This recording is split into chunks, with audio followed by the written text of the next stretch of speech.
Hello class 4 student. So today we will start with our second chapter of English, that is success through hard work. Okay. So first we will see this. Do you know about the problem of stammering? So student, what is stammering?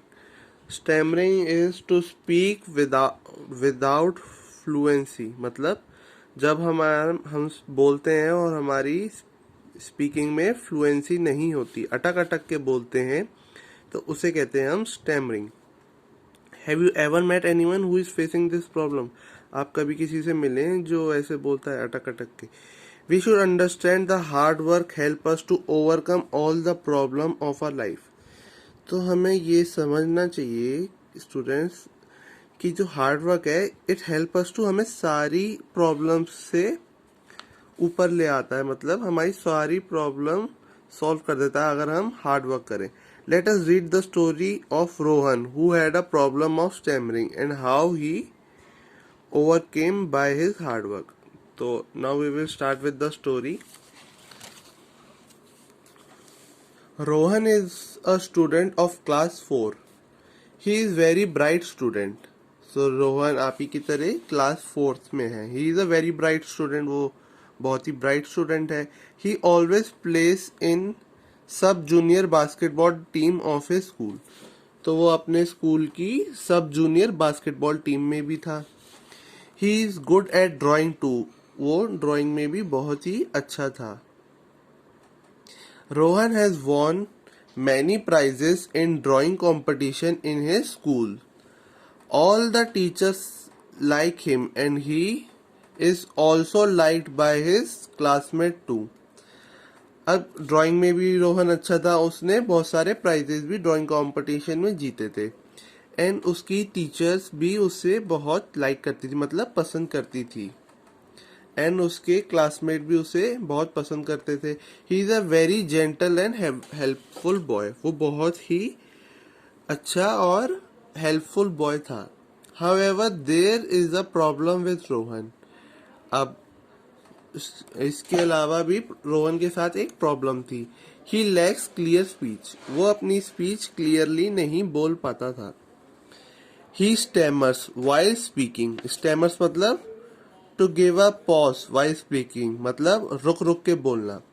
His stammering problem often dishearten him. मतलब ये जो इसकी रुक रुक के बोलने की problem थी उससे वो बहुत डिसहार्टन मतलब डिप्रेस, उसको बहुत ही बुरा लगता था, मतलब अच्छा नहीं लगता था. Rohan is trying hard to overcome it and he is confident about it.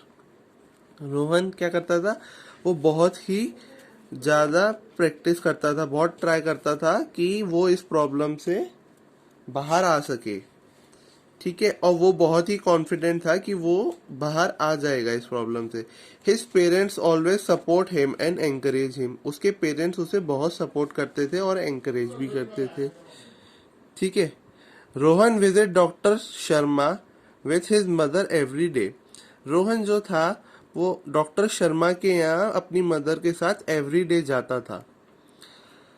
The Dr. Sharma is a speech therapist and many children visit his clinic for speech related problem. अब जो डॉक्टर शर्मा थे वो स्पीच थेरेपिस्ट थे, मतलब जिनको बोलने की problem होती थी वो उनकी प्रॉब्लम को दूर करते थे. वो स्पीच थेरेपिस्ट थे और बहुत सारे बच्चे उनके क्लिनिक को विजिट करते थे. Rohan is also taking speech therapy with doctor Sharma. तो Rohan was also taking the therapy with the doctor. He is working very hard.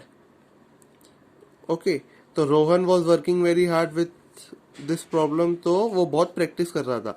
Many times he feels tired. वो कभी कभार उसको बहुत ही वो थक जाता था. He has to prepare for class test. वो अपनी पढ़ाई के लिए भी तैयारी करता था क्लास टेस्ट के लिए. और प्रैक्टिस फॉर हिज मैचेस, मतलब बास्केटबॉल मैच के लिए भी वो प्रैक्टिस करता था. But he makes sure that he never misses his speech therapy session with doctor Sharma. पर वो एक बात श्योर रखता था कि वो कभी भी अपनी थेरेपी को डॉक्टर शर्मा के साथ मिस ना करे. ठीक है. Doctor Sharma has been guiding very patiently and helping Rohan to overcome his problem with speech. तो डॉक्टर शर्मा जो थे वो बहुत ही पेशेंटली उसे गाइड करते थे और हेल्प करते थे रोहन को कि वो अपनी स्पीच से मतलब जो प्रॉब्लम है उससे बाहर आ सके. His parents are also working very hard to boost his confidence. उसके पेरेंट्स, रोहन के पेरेंट्स भी बहुत हेल्प करते थे, उसका कॉन्फिडेंस बढ़ाते थे कि वो इस प्रॉब्लम से बाहर आ सके. Rohan's class teachers Mrs Anu is also aware of his effort and has been observing the improvement he has been making. तो रोहन की मैम जो थी मिसेस अनु, वो भी अवेयर थी इस बात की, ठीक है, इस एफर्ट के, and has been observing is improvement, और उन्हें इस इम्प्रूवमेंट से, उस इम्प्रूवमेंट को ऑब्जर्व कर रही थी जो रोहन कर रहा था मेहनत, उस इम्प्रूवमेंट को.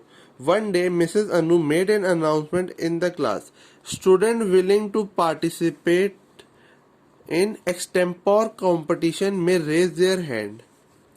ठीक है, तो एक दिन मिसेस अनु ने एक अनाउंसमेंट किया क्लास में, जो जो स्टूडेंट को पार्टिसिपेट करना है एक्सटेम्पोर कॉम्पिटिशन में, वो अपना हाथ रेस करे.